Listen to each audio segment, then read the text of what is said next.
Amigos de la Gaceta de Paz, estamos nuevamente aquí en un capítulo más de su programa La visión de la mediación con los lobos, porque el que con lobos anda, a medida aprende. Hoy tenemos tema muy importante, muy actual, que tiene que ver con los adolescentes. Y los adolescentes a través de distintas aproximaciones o visiones de la mediación, de la justicia restaurativa o prácticas restaurativas. Tenemos un invitado y un gran amigo de muchos años, Juan Carlos Bezula. Juan Carlos Bezula, que está ahorita viéndonos desde Argentina, le mandamos un saludo muy afectuoso. Y Juan Carlos nos comparte un viaje extraordinario de su vida, de su actividad profesional y de todo lo que implicó trabajar para él con adolescentes. Primero desde la visión que tuvo desde el psicoanálisis, de este a lo mejor encuentro o choque inicial que tuvo con los adolescentes, y luego el trabajo que él tuvo que hacer y que nos va a compartir parte de su historia, de su desarrollo, pero también de la importancia y de una visión distinta que no habíamos encontrado, como la que nos comparte Juan Carlos, de lo que se está haciendo en materia de adolescentes y en un momento importante en México, donde tenemos una ley nacional de justicia para adolescentes y que habla de estos temas, de estas prácticas restaurativas. Pues importante, o sea, para mí es de los pocos que yo podría mencionar como maestro de maestros, o sea, un hombre que tiene ya una práctica de más de 40 años en todo esto, desde el campo de la psicología, que es muy interesante, la visión de los temas de mediación, tema de la justicia restaurativa, hacia el campo, o sea, ese campo jurista que se ha llevado esto, donde debería venir y viene del tema humanista. Entonces, se me hace muy importante la mirada de un hombre con tanta experiencia en varios países, también un hombre que ha viajado por todo el planeta, que ha hecho cosas muy interesantes. Para mí es de los pocos que puedo decir como maestro de maestros, porque a muchos maestros que consideraría yo maestros de estos asuntos, él ha sido alguien que ha influenciado sus vidas en su manera de mirar. Y ha generado investigación, ha publicado, tiene obra en la materia, la verdad creo yo uno de los mejores libros que hay aquí en México de justicia para adolescentes con esta visión restaurativa.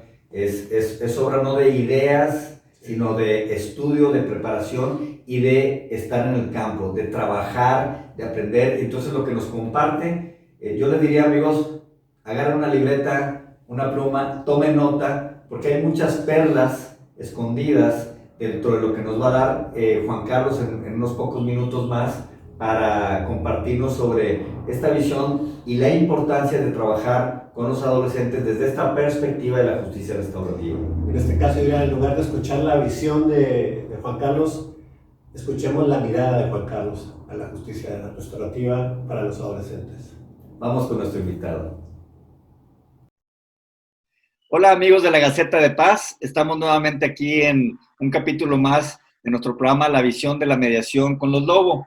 Y pues hoy tenemos un tema y un invitado de lujo, nuestro querido amigo Juan Carlos Bezula, que está ahorita en Argentina, aunque él ha desarrollado una actividad muy rica en Brasil, en Portugal. Bueno, es un trotamundos, ha estado en Italia, múltiples ocasiones aquí en la República Mexicana. Juan Carlos es de origen psicólogo.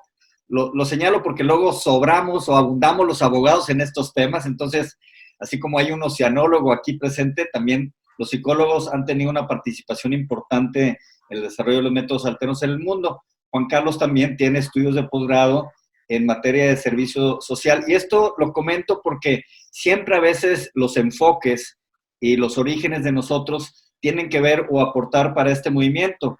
Obviamente, pues Juan Carlos se ha formado desde hace mucho tiempo, podría decir que de esta primera ola que hubo en Argentina de incursión a la mediación, y desde entonces él ha sido formador de múltiples mediadores en contextos de familia, de comunidad, de justicia restaurativa para adolescentes, que es el tema que queremos trabajar el día de hoy con Juan Carlos. Él ha tenido una rica actividad profesional como cofundador del Instituto de Mediación y Arbitraje, tanto en Brasil como en Portugal, y claro, forma parte de esta asociación de mediación comunitaria en Italia, en Génova en particular. Y pues platícanos un poquito, Juan Carlos, esta cuestión de un argentino viviendo y trabajando en Brasil, luego en Portugal. ¿Cómo fueron estos brincos y qué te fue llevando la vida de un lugar para otro? Bueno, primero quiero agradecerles, es muy lindo estar con Lobos y esto es muy agradable, muy, muy agradable. Gracias por invitarme. Mira, en mi vida he tenido así muchas eh, ganas, ¿no? Desde chico. No te olvides que yo viví en una época, nací en el 47, y viví una época, digamos, de grandes transiciones sociales, eh, culturales, en fin, derechos que fueron se adquiriendo, mujer, en fin. Eh, yo te diría que, bueno, en 70 años había una transformación enorme de familia, de todo, ¿no? De todo. Y esto, digamos, como que me ha mantenido siempre en un estado de alerta, ¿no? Y de interés. Mi primera vocación fue el teatro, porque precisamente quizá era el espacio donde, al menos en Argentina, se podían decir las cosas sin gran represión, sin gran censura, ¿no? Entonces, digamos, el teatro fue un espacio donde desarrollar toda una crítica social o un cuestionamiento social, ¿no? Y al mismo tiempo me fui capacitando en psicología y de ahí surge un trabajo en psicodrama y del trabajo en psicodrama, bueno, mi especialización en psicoanálisis. Estuve trabajando más de 15 años como psicoanalista y dando clases. Entonces, digamos, era como ese trabajo más íntimo, más personal en el consultorio y al mismo tiempo, y más intelectual, ¿no? Y al mismo tiempo un trabajo mucho más sensible y social en el teatro, donde yo no, como actor siempre fui un fracaso, pero bueno, ahí entonces me refugié en la dramaturgia. He escrito algunas obras de teatro, algunos guiones de cine, etcétera, pero siempre desde la perspectiva, digamos, de una crítica o de un cuestionamiento social. Cuando conozco la mediación, no te olvides que uno de mis 73 años, 40 los llevo en mediación, ¿no? Y cuando conocí la mediación, yo creo que encontré así esa integración de todos estos intereses míos y preocupaciones y revuelos, ¿no? Porque estaba lo íntimo, lo individual, familia, que obviamente es lo que más me interesó en ese momento. Ni hablar en ese momento, obviamente la mediación no tenía espacio dentro del área penal. Siempre se decía, no, el límite de la mediación es el derecho penal. Uh-huh. Y uno obedecía hasta que después empezó a desobedecer. Y ahí, digamos, para mí era importante porque esto tenía una trascendencia social. Ya no era quedarse en el consultorio, quedarse, sino que era poder llegar a producir una cultura y una transformación social a partir de un trabajo, no solamente, digamos, privado, en el gabinete, en el escritorio, sino también poder estar dando clases, metiéndose con comunidades, metiéndose con escuelas, metiéndose. Y la vida me llevó a Brasil, yo no lo tenía planeado. Yo, como buen argentino, tenía mi casa de veraneo en Brasil, porque claro, adoramos todo lo que signifique el Brasil y sus playas, y en fin, su clima, la gente.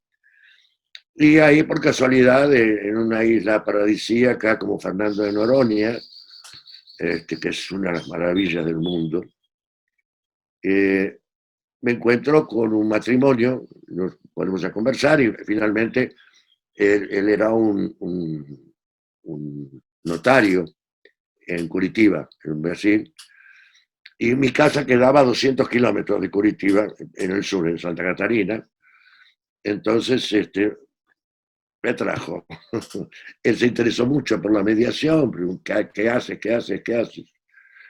Y ahí comenzamos con una jueza argentina, Zulema Wild, que fue la que me introdujo a mí en la mediación, y la jueza de segunda instancia, en familia.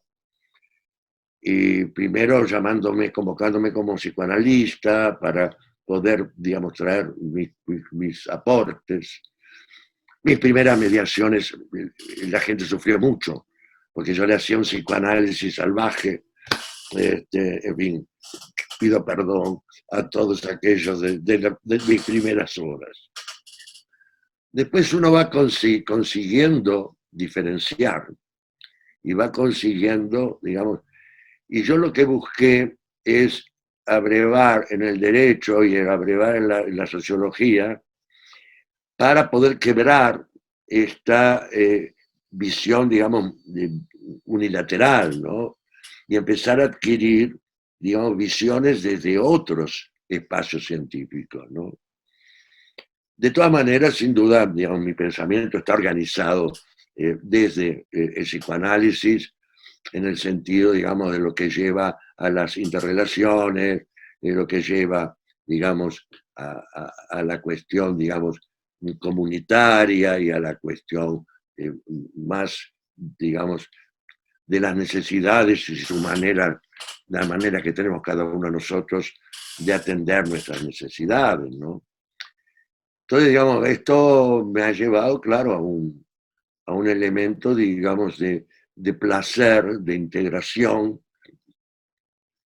Y en Brasil yo encontré un campo muy propicio porque de alguna manera no se hablaba muy poco o nada de mediación, te hablo los años, finales de los años 80, y digamos íbamos a dar algunas conferencias, algunos seminarios, y la gente se interesaba mucho. Estaba la duda, como en todos los países del mundo, nosotros somos muy de ir a pelear a la justicia, ¿será que aquí va a dar? Y yo les decía, miren, esto es la misma pregunta que me hacen en Argentina o me hacen en cualquier país del mundo. Después, digamos, haber trabajado en África, en Europa, en América Latina, siempre es lo mismo. No, aquí nos gusta pelear, ¿no? Y yo creo que nos gusta pelear porque no sabemos otra cosa.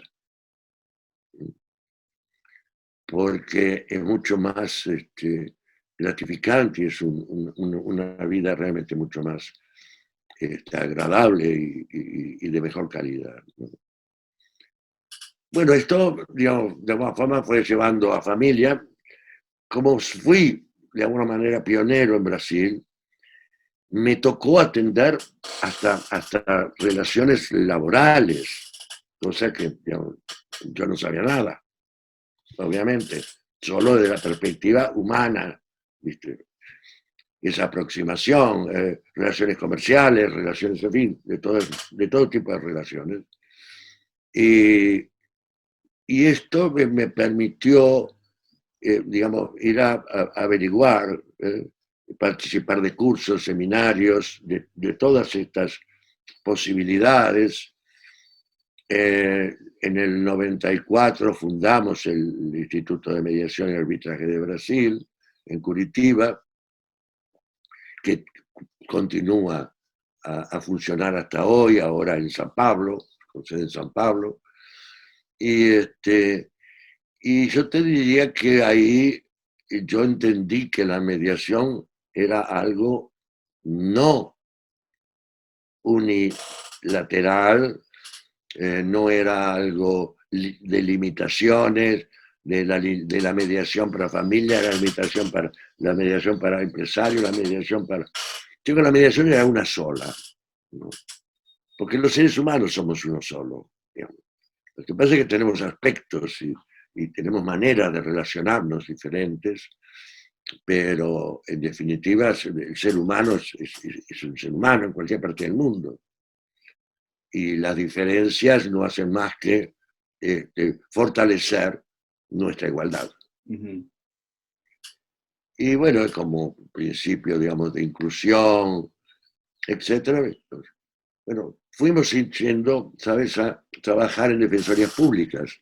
Cuando empiezas a trabajar en defensorías públicas, que era el espacio donde teníamos abierto para hacer las pasantías, ¿no?, que eran necesarias para la formación, ahí, sabes que te abre una puerta para la comunidad impresionante. Entonces, digamos, empezamos a trabajar con la comunidad, empezamos, de alguna forma, no solamente a atenderlos la defensoría, sino ir a la comunidad. Y al mismo tiempo empezamos a, digamos, llevar a las escuelas, porque la comunidad y la escuela es un espacio muy importante, como la iglesia, ¿no? Las iglesias de distintos credos, ¿no? En fin, y ahí, de alguna forma, digamos, ahí abre ese abanico donde, digamos, entiendes claramente que hay un nexo clarísimo. Digamos, todos nosotros estamos influenciados por la comunidad, por la cultura, por la forma de pensar, los valores de la comunidad, digamos, los estereotipos en el sentido de ser hombre, ser mujer, en fin, ser padre, ser abuelo, ser... Digamos, como que, bueno, estas tradiciones, de alguna manera, limitan un poco a las personas su capacidad de vivir su vida según sus propias necesidades o tendencias o gustos o placeres, ¿no? Y entonces empezamos, digamos, a percibir cómo, digamos, esta llegada a la mediación, atrayendo a la comunidad. Y cómo, de alguna manera, después salían de la mediación y llevaban a la comunidad una transformación. En el sentido de que no eran personas que se peleaban, iban a sus trabajos y peleaban con sus vecinos, porque estaban nerviosos, porque habían discutido con la mujer o con el hijo, en fin. Sino que era alguien que llevaba una otra manera de relacionarse.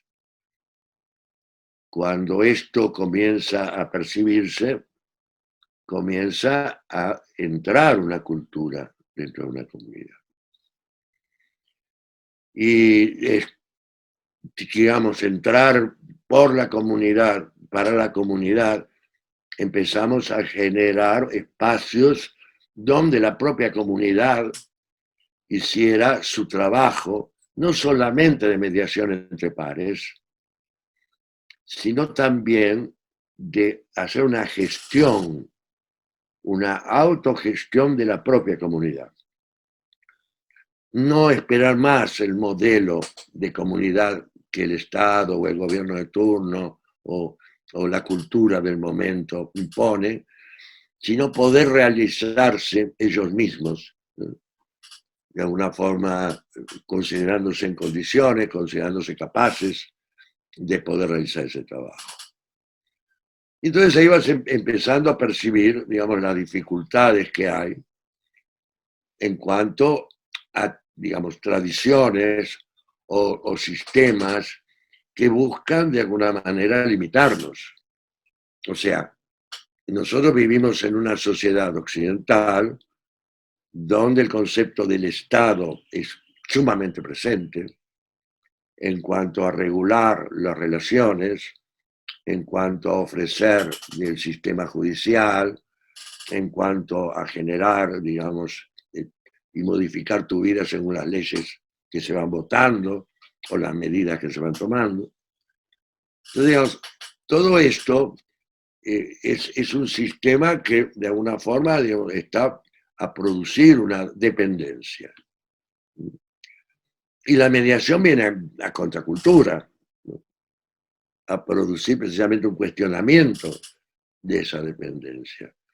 Porque aunque se puede trabajar muy bien la mediación aliada al Poder Judicial o aliada a otros poderes, de todas maneras, digamos, la búsqueda es la autocomposición. La autocomposición desde este sistema occidental de exclusión y este sistema occidental por el cual, digamos, se piensa que solamente los profesionales, solamente el Estado, solamente determinadas autoridades son las que están en condiciones de decidir. Y al resto somos, como en la casa, los chicos, los que obedecen. Sí. Entonces, digamos, la mediación trasciende en algún momento de mi vida, trasciende a lo que significa el procedimiento de mediación. Uh-huh. Y empieza a adquirir, sí. Claro, ¿no? Y si me permites, porque me parece muy interesante rescatar este pues, viaje que nos has dado de, vaya, toda una vida, o sea, 40 años, yo diría, de exploración y encuentro, porque veo que hay cosas que tú no buscaste, llegaron a ti, la vida te fue llamando y tú fuiste en esa comunión entre una búsqueda que tú ya traías de tu origen, de estas inquietudes de juventud, de decir las cosas, de encontrar las vías y los canales o los espacios para hacerlo, y que esto se fue transformando en el tiempo, fue evolucionando a través de estos encuentros que tenías con la vida y este entendimiento de la persona. Es decir, este concepto que nosotros también compartimos de que la mediación es una, es decir, trabajamos con personas y simplemente las personas, claro, están en distintos entornos y circunstancias de vida. De todo esto, porque veo en tu currículum tienes una actividad muy rica desde lo comercial, el arbitraje, las cuestiones de familia, que tiene que ver mucho con tu actividad de origen del psicoanálisis, de asuntos de parejas, etcétera, y luego te va llevando a otros entornos, porque todo está de alguna manera como interconectado, o sea, tenemos el entorno de la escuela, el entorno de la comunidad, y de todos estos entornos hay uno que nos llama la atención, porque es un tema a veces no muy trabajado, o a veces diría hasta un poco olvidado, que es el tema de los adolescentes, el tema de la aplicación de estos métodos alternos, y luego empezamos a hablar ya no tanto de mediación, sino de justicia restaurativa o prácticas restaurativas enfocadas en un entorno muy particular, que es el de los adolescentes, y a donde quisiera que a lo mejor moviéramos un poquito la plática, que nos compartieras tú que tienes estudio en la materia, que tienes la práctica, que también es importante, no solo quedarnos con ideas muy buenas de algo que nunca hemos hecho, de la obra que tú tienes publicada específicamente en materia de justicia restaurativa para adolescentes, y que nos puedas empezar a platicar un poco más de estos temas, de estos casos de métodos alternos aplicados o de justicia adolescente para justicia restaurativa para adolescentes. ¿Cómo es que esto se puede trabajar o se puede lograr? ¿Qué nos puedes platicar, Juan Carlos? Pero mira, yo siempre tuve un rechazo enorme por los adolescentes. Cuando era psicoanalista no aceptaba pacientes adolescentes, los derivaba. Y quise hacer mi máster en sociología, en servicio social, y quería trabajar la cuestión de la violencia fundamentalmente. Y ahí me dijeron, la violencia en general no nos interesa. Una línea de trabajo que tenemos es la violencia en adolescentes. Y yo dije, adolescentes no. Pero máster sí. ¿Cómo hago? Entonces me puse a estudiar adolescentes. Me puse a estudiar adolescentes desde mí. O sea, empecé a rever, ¿no? ese capítulo archivado de lo que había sido mi adolescencia. Yo creo que los mediadores tenemos que trabajar mucho, digamos, qué nos pasa con esa área que trabajamos, ¿no? ¿Qué nos pasa con la familia? ¿Qué nos pasa con el sistema laboral? ¿Qué nos pasa con, en fin, lo que sea? Porque es fundamental, porque lo que no te escuchas de a ti mismo, no puedes escucharlo de los otros. Entonces, un mediador, digamos, que no se ha escuchado a sí mismo, sus propias dificultades con esto, sus dolores, sus alegrías también, ¿no? Esto no es solamente para sufrir. Entonces, bueno, hice un trabajo realmente de de profundizar, ¿no? En mi adolescencia. Y tuve la suerte que mi hijo me acompañó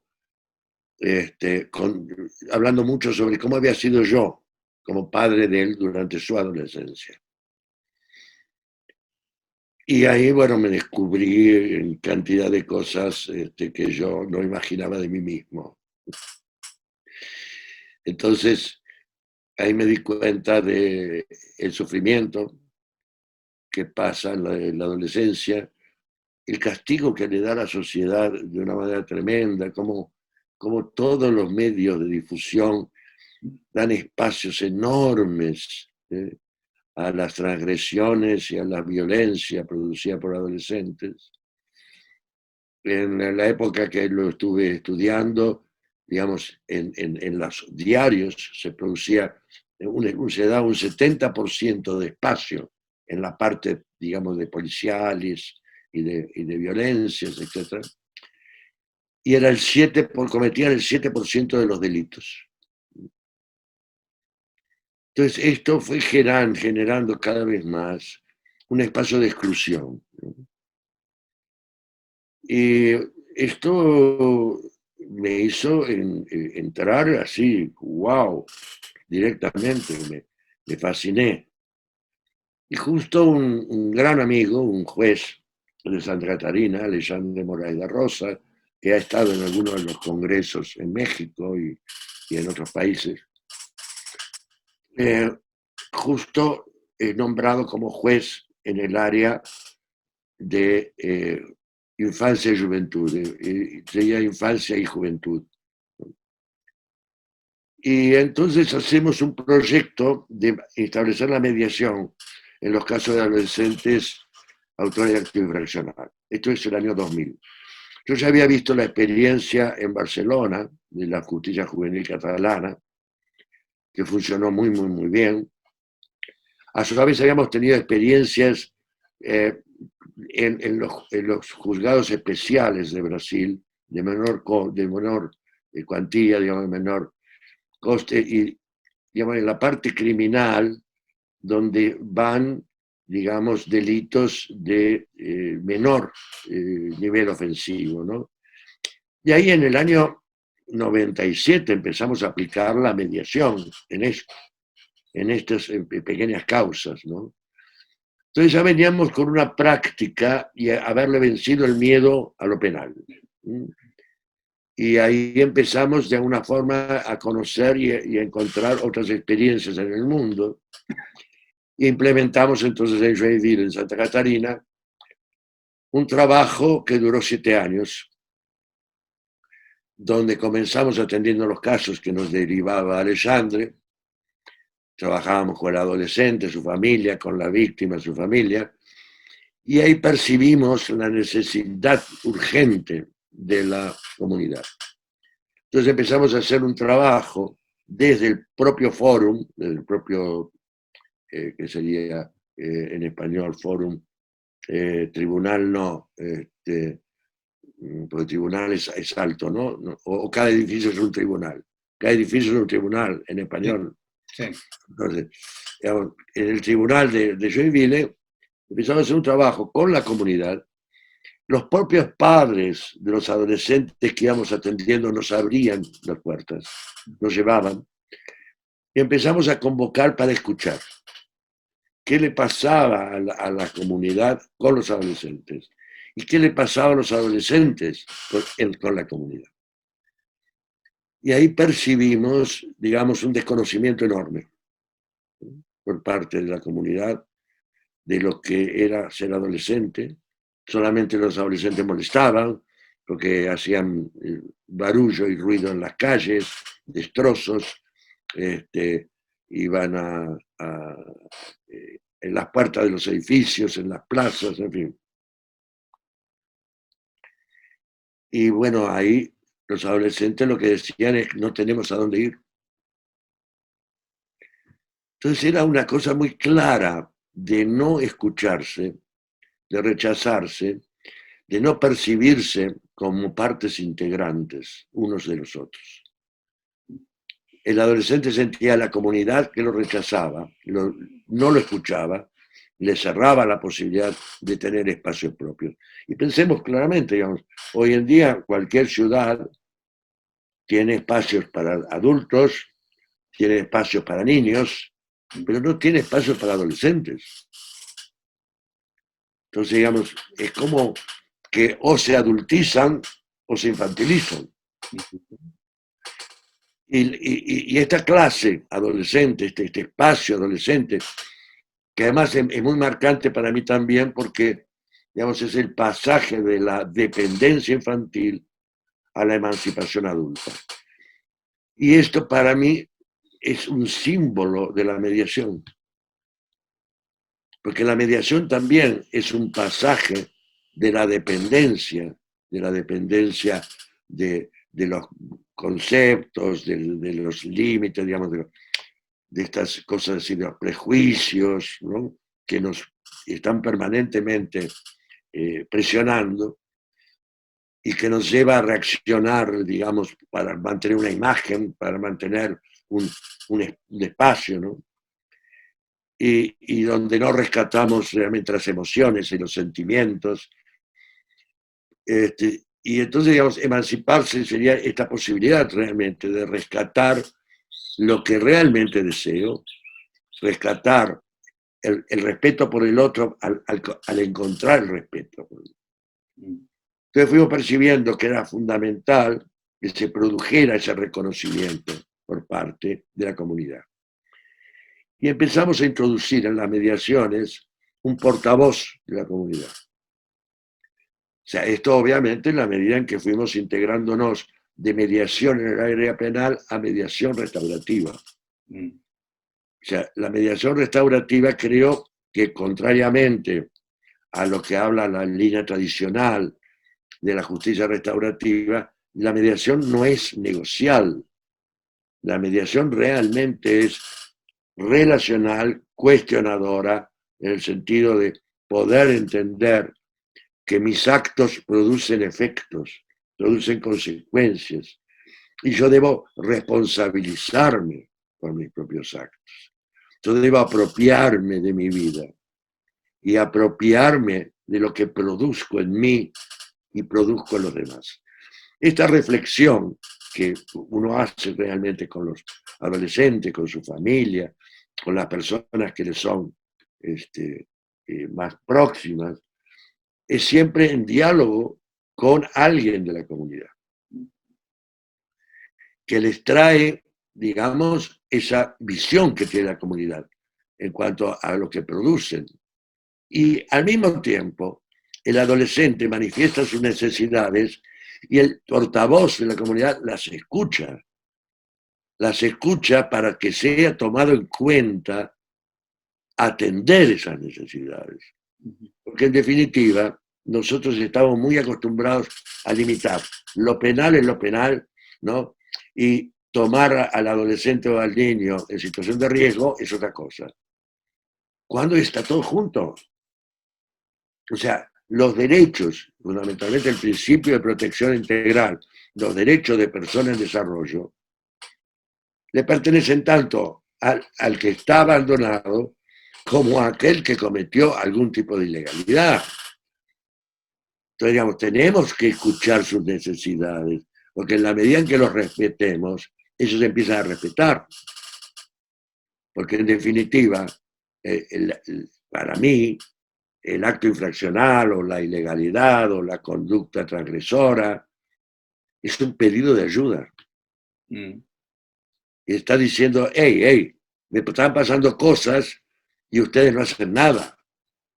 Y de todo esto que me estás platicando y de, vaya, este proyecto, por ejemplo, de 7 años que llevaron a cabo, te pregunto lo siguiente, en el sentido que ahorita hay gente que nos puede estar viendo y escuchando y que está interesado.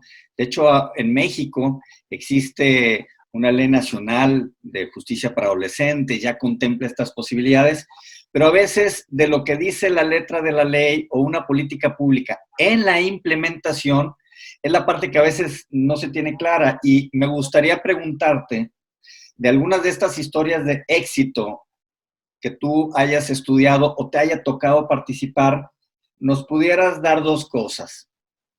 Algunos elementos que debe de tener estos programas para que puedan ser exitosos.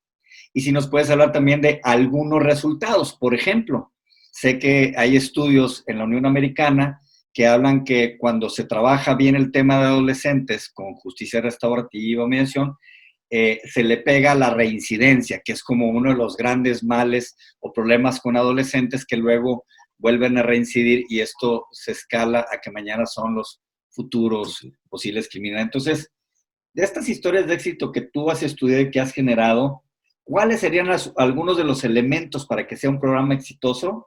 Y también que nos hables de algunos resultados positivos que se han dado a través de estas prácticas. Mira, esto de Joinville después lo replicamos en otros países y, digamos, lo hemos trabajado en Argentina, lo estamos trabajando en San Martín, en la provincia de Buenos Aires. Yo formo parte de la Cátedra de Prácticas Restaurativas de la Universidad de Buenos Aires, que es una posgraduación. Y de alguna forma, digamos, es algo que ha demostrado claramente sus beneficios. O sea, ¿qué tenemos que tomar en consideración? Primero, yo siempre digo que las leyes son interpretadas de maneras diferentes, según quién las lee y quién tiene el poder de interpretarlas. Y la ley siempre deja una ventana por donde meterse para hacer las cosas bien. Porque a veces los legisladores no están bien asesorados, mira, hay cuestiones políticas que priman más que otras, en fin. Sabemos que las leyes, y como tú dices muy bien, del dicho al hecho hay un gran trecho, y he visto, digamos, personas que aplican, digamos, a la manera de una iglesia, el concepto restaurativo de la culpa, el pedido de perdón, ¿no? Y la confesión pública, ¿no? O gente que piensa que realmente, digamos, si no hay deseo de no volver a hacerlo, y transforman todo esto en una puesta en escena ritualística en vez de hacer un trabajo profundo. Cada adolescente es una persona diferente, cada víctima es una persona diferente. Entonces no podemos tener estándares, no podemos tener, digamos, la aplicación de procesos, sino que tenemos que estar muy abiertos para escuchar, atender, ¿no? Las necesidades que ellos están presentando, ellos deben ser conscientes de ellas. De mi buen amigo Daniel Bustelo, argentino en España y ahora de nuevo en Argentina, él habla de apropiarse, ¿no? El participante de la mediación debe apropiarse de su vida, debe apropiarse de su relación, debe apropiarse. Y esto yo lo he desarrollado permanentemente en el sentido de, es importante esa reflexión sobre su propia vida. Entonces no podemos aplicar, porque la ley dice, bueno, la mediación es una negociación para directamente ir a poder atender las necesidades de la víctima, ¿no? La reparación de la víctima.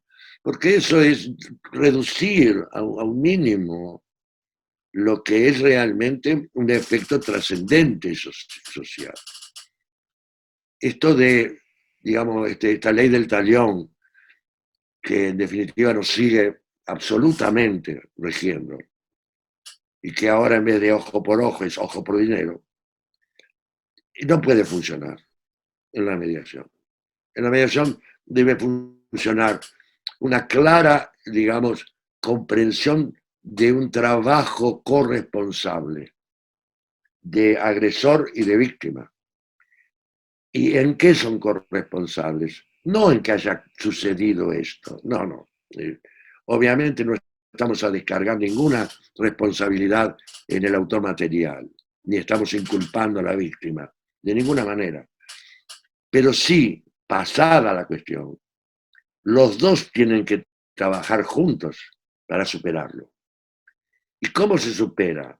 Se supera precisamente escuchándose, reconociéndose, sensibilizándose uno con el otro. No desde una perspectiva, digamos, metódica de pedir perdón, arrepentimiento, prometo no hacerlo de nuevo. Porque esto, digamos, es generar más ficción. Es cuando uno lo agarra al hijo y le dice, decime que esto es así, porque si no te castigo. Nuestro hijo va a decir, es así, es así. Claro. Y después hace lo que quiere. Entonces, digamos, todas estas metodologías, digamos, que vienen de toda una carga, yo te diría, religiosa, moralista, toda esta disminución o reducción de la mediación a un proceso negocial es lo que más está perturbando el trabajo con adolescentes. Entonces, digamos, utilice lo que utilice, círculos. Yo no trabajo con círculos, trabajo con mediación múltiples partes, pero no círculos. Pero bueno, cada uno puede trabajar con lo que quiere y es dueño de trabajar con lo que quiere, con lo que le resulte más fácil. Pero sí, siempre desde este trabajo de reflexión. El adolescente debe salir con un proyecto de futuro. Y ese proyecto de futuro está contemplado el trabajo con la víctima. La víctima también debe formar parte de su proyecto de futuro. Entonces, al hacer un proyecto de futuro, no estamos sobre categorizar a un adolescente por lo que hizo. Y es un ladrón, o es un asesino, o es esto, o es aquello. No, no, es un adolescente. Y los que, digamos, ha pasado y ha realizado determinado hecho que encaja en toda una vida y debe continuar viviéndola. Y no puede continuar viviéndola como asesino, como ladrón o como él, sino que debe continuar viviéndola como ser humano. Y para esto es necesario trabajar esa categorización, ese espacio. Digamos, ¿cómo es la relación con la familia? ¿Qué elementos están de alguna manera a conformar una recepción, una receptividad por parte de la familia? ¿Cómo es su relación con sus profesores, con sus compañeros, con sus amigos? Los adolescentes sabemos que tienen, digamos, una necesidad de reconocimiento. Y por esto, digamos, forman grupos con características que son reconocidos. O entran en la sociedad de consumo y utilizan las marcas que los categorizan.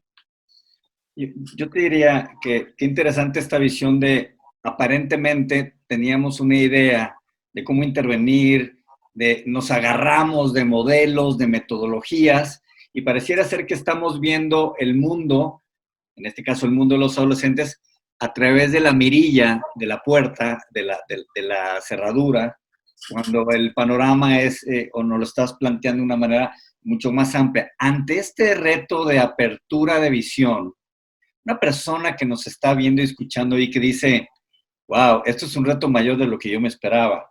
¿Cómo le hago? O sea, ¿en qué me tendría que preparar yo para aspirar a tratar este tipo de casos?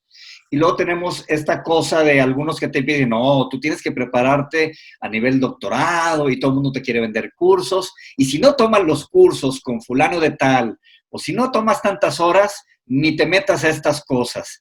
Entonces, a veces es como desalentador para algunas personas y otros están totalmente perdidos y se avientan al aire sin paracaídas.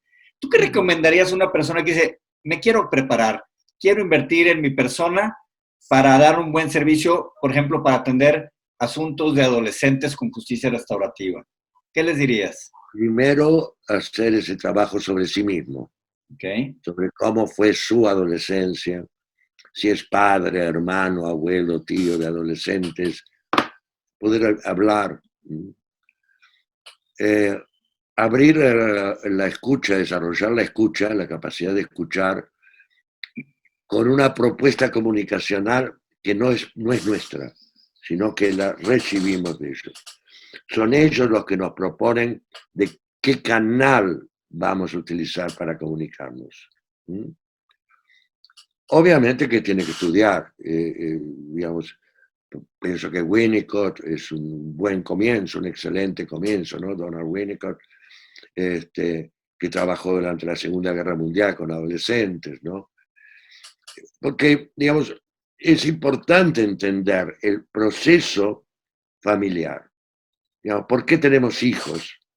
¿Por qué en la adolescencia nuestros hijos se rebelan? ¿Por qué hay una necesidad de cuestionar a los padres para empezar a ser sí mismos? Primero por oposición y después buscando su propio espacio. Entonces, en eso, Winnicott decía, no tenemos que hacer nada, tenemos que acompañarlos. No es una enfermedad, no es ningún problema, es una etapa de la humanidad. Todos, hombres y mujeres, pasamos por esto. Y dependiendo de la época, será de una coloratura o de otra. Y lo importante es poder escucharse primero su adolescencia y después estar abierto para seguir el canal de comunicación que te traen los adolescentes y las adolescentes. Yo creo que por ahí es fundamental, tiene que tener una formación en familia, obviamente, ¿no? Con una conciencia comunitaria muy importante, una conciencia social, ¿no? De por qué el principio de protección integral es de la familia, de la sociedad, donde entra la comunidad, la escuela y el Estado. El Estado es la última opción. Entonces, si la familia falla en la protección integral, la comunidad se tiene que ocupar. Si la comunidad falla y la familia falla, el Estado se tiene que ocupar. Pero acá no vemos esto. Entonces, digamos, preparémonos para eso, trabajar con un equipo donde realmente estén buenos mediadores y gente que venga de la comunidad, no a acusar a la manera de, ay, hiciste esto, sino realmente a comprender, a traer y a comprender. Yo he trabajado en comunidades donde ha habido suicidio de adolescentes y bueno, no quiero alargarme mucho más porque ya estamos llegando al final, ¿no? Pero, digamos, el asunto era es decir, un final que resultó con un pedido a las autoridades de un espacio para reunirse donde ellos fueran los gestores de ese espacio. Los adolescentes no tienen espacio propio en la comunidad, en la sociedad.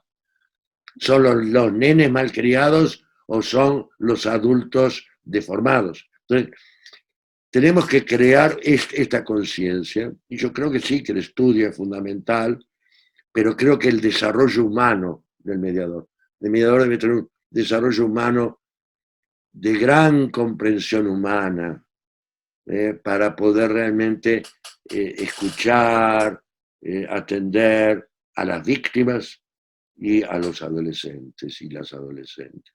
Me parece esto interesante que mencionas de empezar por uno mismo, escucharse a sí mismo para escuchar al otro, el trabajo que tenemos que tener de este entendimiento y posteriormente, o sea, el viaje empieza por uno mismo, en otras palabras, continúa con la preparación, la búsqueda de la información y como dice el autor que nos compartes, pues es un trabajo de acompañamiento, ¿no? Es decir, no los cargamos en el viaje, pero estás ahí, estás presente en aquello, en disposición de lo que ellos puedan ocupar o necesitar. Estamos llegando ya un poquito al final de nuestro espacio, pero quisiéramos cerrar con una última pregunta de una visión hacia adelante y, ¿por qué no a lo mejor un poco esperanzadora en una época tan complicada como la que estamos viviendo con esta situación del COVID-19? Tú que has tenido la posibilidad de viajar por muchos países y sobre todo América Latina, ¿cuál es para ti el panorama? ¿Hacia dónde se está moviendo el tema de la justicia restaurativa aplicada en materia de adolescentes. ¿Cuál es el camino que tú ves que se está siguiendo o se debería de seguir y cerrar con esta visión de lo que tú ves? Mira, no podemos trabajar exclusivamente en lo que significa, digamos, la mediación restaurativa, la justicia restaurativa, porque eso es como tratar de pintar una pared de blanco, ¿eh? y la mugre continúa igual, ¿no? Esto es un trabajo que debe realizarse de conciencia de las comunidades, de poder precisamente entender que los adolescentes no molestan, los adolescentes son los adolescentes y hay que acompañarlos. Hay que trabajar con las escuelas están obsoletas, las escuelas no permiten la participación de los niños, las niñas, los adolescentes y las adolescentes en la elaboración de los programas, en la elaboración de cómo van a hacer esa investigación, cómo van a estudiar este tema o tal otro. Si no hay compromiso, porque ¿cómo se produce el pasaje de la dependencia infantil a la emancipación? Asumiendo responsabilidades gradualmente. Entonces, hasta que nosotros no seamos conscientes, en las familias, en la comunidad, en las escuelas, cuando se dicta política pública, de que es fundamental ir trabajando y reconociendo a los adolescentes como personas con derechos especiales, de personas en desarrollo, y que esto debe, digamos, tener una implementación humana fundamental. Primero humana. Son nuestros cachorros, son nuestros hijos, son nuestros nietos. Si no estamos nosotros para atenderlos, ¿qué estamos produciendo? ¿Qué mundo estamos produciendo? Entonces, si seguimos con el concepto penalista e implementar y reducir la edad penal cada vez más, hubo una ministra de la Corte Suprema de Argentina que dijo, si seguimos así, un chico de 7 años va a ir preso cuando le pegue a otro en el jardín de infantes. Entonces, estamos absolutamente equivocados. Entonces, si seguimos en la línea penalista y seguimos generando esta indignación social y considerando que los adolescentes son monstruos que nacieron de un repollo o de tez y no son producto de nosotros hacemos a los adolescentes. Entonces, lo primero que debemos hacer es responsabilizarnos de los adolescentes que tenemos, que hicimos, que construimos. Entonces, con responsabilidad, con conciencia. Entonces, esto pienso que es la manera de, si yo utilizo la mediación restaurativa, porque creo que los principios de la mediación y los principios de la justicia restaurativa se integran perfectamente. Pero bueno, puede utilizarse cualquier otro procedimiento, siempre y cuando no sea teatral, que no se haga por hacer algo, por figurar, sino que realmente se haga con un trabajo profundo, responsable, humano. Entonces, vamos a comprender de una vez por todas a nuestros cachorros, vamos a darles el espacio, el reconocimiento, no vamos a juzgarlos, vamos sí a apoyarlos para que puedan hacer su propia reflexión y crecer. Pues como ven, amigos, este es un tema muy apasionado, nos ha ganado el tiempo, pero pues da para más. Este tema y muchos otros que Juan Carlos pues tiene una amplia experiencia. Hoy hablamos solo de uno de los temas en los que él ha incursionado, ha estudiado y ha trabajado. Y pues aquí vemos la reflexión pues de un hombre entregado, comprometido y apasionado, nos contagia con todo lo que nos transmite el día de hoy. Juan Carlos, te agradecemos mucho estar el día de hoy aquí con nosotros, a nuestros amigos de la Gaceta de Paz, que están hoy aquí con nosotros en un capítulo más de este su programa, La Visión de la Mediación con los Lobos, porque el que con lobos anda, a mediar aprende. Pues te agradecemos y te mandamos un saludo muy afectuoso hasta Argentina, querido Juan Carlos. Sí, en este momento sí. Igualmente a ustedes, muchísimas gracias. Y bueno, les agradezco nuevamente la invitación. Hasta muy pronto. Hasta pronto. Bueno, ¿qué les pareció, amigos? Les dijimos que la información iba a ser bastante profunda, como para reflexionar en varios de los temas. Una historia extraordinaria también de vida de Juan Carlos, de su caminar, de su visión, de los resultados, y interesante, de sin ataduras, es decir, de soltar ciertos estereotipos.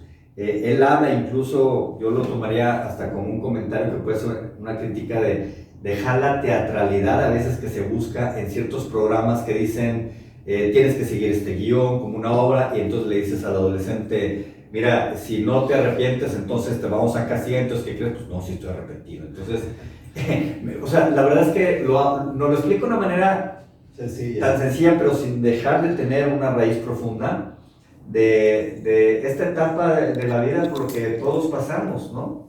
Y que es algo que es un tránsito, y nos da varias lecciones, ¿no? Este acompañamiento que nos está pidiendo el adolescente. Yo creo que, bueno, primero le hice caso a Rafa, pues se me hizo algo bastante denso tomar apuntes, se me hizo importante para poder compartir algunas cosas que se me dispararon. Esa visión, de la visión unilateral de la mediación a una visión multidisciplinaria, que en el caso nuestro ha sucedido, en el caso mío, bueno, los de la biología marina, imagínense, ¿verdad? Desde la oceanología. Una cosa también, el tema de la cultura de la violencia, nos gusta pelear porque no sabemos otra cosa, como que esto es lo que se ha educado y esta es la forma entonces en la que resolvemos. Y bueno, ahí tenemos la forma institucional es irnos a pleito para hacer justicia, ¿no? Sí. Entonces se me hace muy interesante y esa parte de una perspectiva mucho más humana. Nuestras diferencias fortalecen nuestras igualdades, o sea, nuestra igualdad. Dices, wow, esta frase me movió mucho. Ir a la comunidad, y esta parte es importante porque tenemos mucho esa parte, bueno, que vengan a nosotros, ¿no? Que nos busquen, que como muy poco proactivos a ir a la búsqueda y a ir a compartir, a ir a hacer programas, e incluso en la escuela de tus hijos, en un espacio que a ti te importe, a tu comunidad, donde tú estás metido. Esa parte es importante, por la comunidad, para la comunidad. Ir a las familias, las escuelas, las iglesias, también lo mencioné, esa parte de las iglesias muy nos da como una especie de modelo más integrado, es decir, no puedes decir que solo puedes ir a un entorno y ya resolviste el problema. O sea, lo que Juan Carlos en este viaje nos comparte es que a veces puedes entrar por una puerta y esa te lleva a otras. A veces un programa que te invitan a trabajar con cuestión escolar, terminas trabajando con el entorno comunitario, el tema de los adolescentes, o viceversa. Entraste por el tema de lo comunitario y luego te integras con las escuelas, con el tema de los jóvenes. Entonces, si esto no se hace de forma transversal, que es lo que nos comparte Juan Carlos, Manuel es mi hermano, ¿cómo vamos a poder tener verdaderos resultados y un impacto real en la sociedad, y en este caso, en el futuro de la sociedad con los jóvenes? Esto que tú dices, del conflicto al humano. Nos quedamos en esa parte de la mediación, e inclusive la cuestión resolutiva, no, bueno, el tema del delito, no, bueno, el ofensor, todas estas, una visión así, y se nos olvida toda esa parte, lo de antes, lo que sigue. Él habla también de eso, y hay una cosa que se me hizo muy valiosa, la mediación entre pares como autogestión de la comunidad, o sea, el proceso que sigue con esta plataforma de educación que tiene, que es la mediación entre pares, cómo puede autogestionarse. Esa parte me hizo importante. Dice, la mediación trasciende al procedimiento de la mediación. Sí. Esa parte también somos muy cortos, ahí hablamos de la mediación, la técnica, y el otro, y si es esta, si es la otra, si está bien, si está mal, bueno. Pero y luego todo lo demás, o sea, esa trascendencia que sí hace el proceso y la educación. Nos perdemos un poquito a veces, Juanma, en el tema de algunos modelos. Tienes que seguir este guión, si no te salgas de estas preguntas. Estamos demasiado a lo que le llama Juan Carlos esta teatralidad de la justicia restaurativa, y por ejemplo se nos olvida el camino, es decir, ¿qué sigue? El acompañamiento. O sea, al joven dice hay que acompañarlo, no solamente ven, arrepiéntete, hazle así, o te voy a castigar, y luego ya arreglamos, reparaste, y te dan la patada y a la calle, y luego ya nadie vuelve a saber. Sí, escucharlo y acompañarlo. Y es muy interesante porque un mediador, o sea, que no se ha escuchado a sí mismo, ¿cómo va a escuchar al otro? ¡Pum! Porque dices, Uri recientemente escribe ese libro también, donde el reto más importante del mediador es el mismo mediador. Y yo creo que es una mirada que nosotros los latinos, los sajones, sí, como un gran descubrimiento. Yo veo el libro de Uri y digo, bueno, llegó 20 años tarde para la realidad latina, porque Porque, pues, hemos venido hablando, me toca escuchar hace poco a Francisco Díaz hablando de la espiritualidad, por ejemplo. O sea, estas cosas hacia adentro. Lo que uno tiene que resolver, su autoescucha, su autoobservación, para después también poder tener esa capacidad de observar al otro, de mirar al otro. Esa cosa de mirar, que para nosotros ver y mirar es diferente, o sea, mirar con todo. Se me hace muy importante. Y creo que ahí hay muchas cosas. Pero tiene que ver desde dónde sale, o sea, lo que tú estás haciendo, desde dónde sale, qué es lo que te mueve. Exacto. Y entonces el trabajo que todos tenemos que hacer, porque lo que decía Juan Carlos es, yo me tengo que escuchar primero a mí mismo para luego escuchar al otro. Y cuántas veces a veces estamos en cursos, en capacitación, nosotros impartiendo o tomando cursos, y la verdad es que a veces uno dice, con esto vamos a salvar al país, porque algunos que están trabajando a veces en estos temas, tenemos temas pendientes que tenemos que trabajar, amigos. Todos tenemos tarea, unos más, otros menos carga. Y fue una lección importante para mí que nos recuerda Juan Carlos de que no podemos dar lo que no tenemos. Y si tú tienes problemas que no has resuelto en tu vida, por ejemplo en tu adolescencia, y no los has trabajado, ¿cómo vas a ayudar a trabajar a alguien más cuando tú todavía ni siquiera te has conectado, te has perdonado o has superado ciertas cosas de tu propia vida? Y sí, a veces algunos podemos estar hablando desde nuestras carencias y es muy diferente a cuando ya lo hemos superado, lo hemos trabajando y hablamos entonces desde el amor, hablamos desde ciertos valores de la entrega, de la generosidad que tanto hemos repetido en estos programas y que han sido como una pauta en varios de nuestros invitados. Bueno, y a ver, nos llevamos a la cárcel, nos preguntan cuál es el perfil de un mediador. Y yo siempre, en lugar de, bueno, es que tienes que abogar estas cosas que de repente la gente confunde con perfil, yo digo, no, bueno, es que hay gente que recibió mucho amor y tiene más compromiso de regresar, y hay gente que fue muy lastimada en su infancia. Y yo quiero regresar aquí a una cosa que él también hablaba de los espacios. El espacio no hay espacios para adolescentes. O sea, o los infantilizamos o los adulterizamos, o sea, los hacemos para adultos, se adulterizan, ¿no? Están en medio. ¿Y dónde está el espacio para jóvenes, no? Y ese tema se me hace importante, dice el desconocimiento de la comunidad, en donde todos pasamos, porque no hay un ser humano que se haya dedicado a la infancia y a la adolescencia, todos, perdón, a la adultez, sino todos pasamos y transitamos a través de la adolescencia de una u otra forma, ¿no?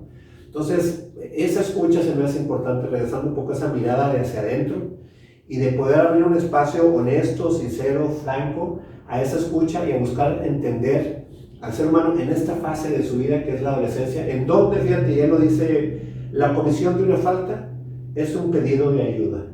¡Pum! Yo me dije, wow, me fui a tantas situaciones que nos ha tocado ver cuando estuvimos también en el Estado de México escuchando a jóvenes en los tutelares. Es impresionante, o sea, sus historias, y claro, con facilidad puedes entender por qué cometieron esa falta y por qué están ahí. Y eso es importantísimo. Y yo creo que aquí también marca un binomio de quienes quieren trabajar este tipo de temas, porque si bien no basta, claro, el trabajo que tenemos que hacer interno, o sea, el viaje empieza por uno mismo, pero también tenemos que salir a viajar hacia afuera de nosotros en la búsqueda, es decir, habla de las cosas también las que nos debemos de preparar, no es solo buena intención, o yo ya sané y recuperé o perdoné la parte de mi infancia, los temas que tuve con mi familia de origen, y ahí hay muchas historias muchas veces que podemos tener guardadas, pero ahí están en el inconsciente sin resolverse y eventualmente salen, o sea, se derrama lo que traemos adentro y hay que poner atención en qué es lo que traemos adentro, pero también este punto que es importante, ¿cuál es la preparación? Sin caer en dogmas o adoctrinamientos de que tiene que ser de una manera. Estructuras sólidas, o sea, el Dios es la metodología, ¿no? Es la persona que tienes frente a ti, que tiene una necesidad importante de resolver y que cometió aquel hecho, aquella situación, bajo una circunstancia que no entendemos, que no comprendemos, que es lejana a nuestra propia realidad. Salir, dice, con un proyecto de futuro, incluido la víctima, sin categorizar. No certezas, o sea, hay que ir no con certezas, sino con muchas preguntas. No está... Claro, porque es muy fácil entrar con el prejuicio de lo que nos dicen, de los estigmas, de los estereotipos. O ya sé qué tengo que hacer, ya sé, voy a seguir la metodología, entonces no importa qué está frente a mí, A, B, C, y sigo la receta. Sí. Y bueno, sí, hice las preguntas y estamos muy metidos, yo de repente veo esa parte, en esa necesidad esas necesidades que tendrá cada quien, de la teoría, o de la justificación, y estamos perdiendo de vista el que está sentado frente a nosotros. y se me hace un fenómeno muy racional, poco de contacto, de la mirada, de decir qué es lo que necesitas. Por ejemplo, es una pregunta que para mí siempre ha sido importante. Cuando iniciamos en los penales, decía, híjole, o sea, pues buscamos a mucha gente, alguna se sumó, otra de plano no se subió al barco, y decías, ¿cómo le vamos a hacer? Entonces tenemos muchas preguntas, más preguntas que certezas. Sí, bueno, tenemos un programa, bueno, vamos empezando convención entre pares y vamos viendo qué va pasando y cómo es la dinámica en cada uno de estos penales y cómo es la diferencia entre un penal y el otro.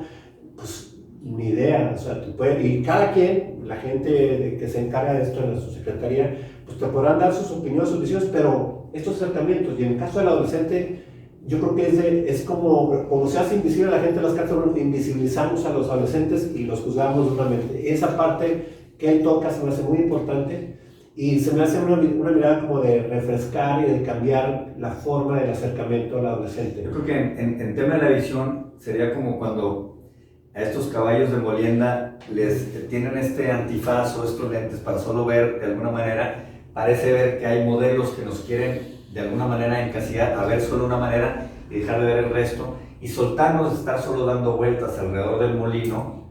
Y pues Juan Carlos de alguna manera nos invita a soltar las riendas, a quitarnos esto. Parece ser que a veces queremos observar las prácticas restaurativas a través del ojo, de la mirilla, de la cerradura de la puerta, cuando tenemos un umbral enorme enfrente de qué es. ¿Qué es lo que es realmente? ¿Qué es lo que está frente a ti? Me recordó mucho este viaje que hizo Marisol, ¿no? Que va y dice, es que una cosa es el libro. A Nueva Zelanda. Cuando uno reduce esa parte, cuando estás escribiendo, como que uno quiere poner todo en una frase que se vea genial, y que esté todo incluido. Entonces, como una receta, pero a la hora que vas a la práctica de estos mismos autores, es radicalmente diferente. Ella menciona incluso cuando estuvo relatando su viaje, digo, se me cayó el velo de muchas cosas. Y tiene que ver otra vez con que ahora veo con mayor claridad en los relatos que nos compartió de sus viajes en redes sociales. Entonces,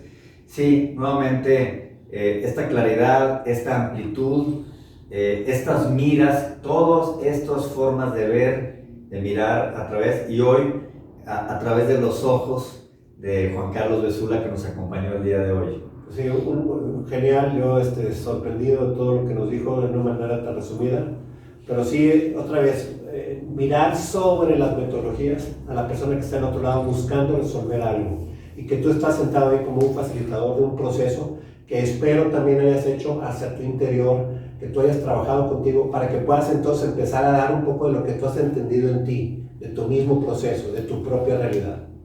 Esperamos que también para ustedes hayan tomado nota y les haya invitado también a reflexionar, les haya movido algunas cosas adentro, claro, sí, que nos compartan. Y que les invite. Entonces, escríbanos y díganos qué son aquellas cosas que ustedes les amplió el horizonte, la visión, o les invitó a algún tipo de reflexión, o descubrieron algo en ustedes que estaba ahí, que a lo mejor tienen que trabajar, y compártanos. Vamos a invitar también a Juan Carlos a que también se meta a contestar a algunas de las inquietudes, y que esta visión la sigamos construyendo entre ustedes, nosotros aquí en la Gaceta de Paz, desde la visión de la mediación con los lobos, y recuerden que el que con lobos anda, a ver, aprende.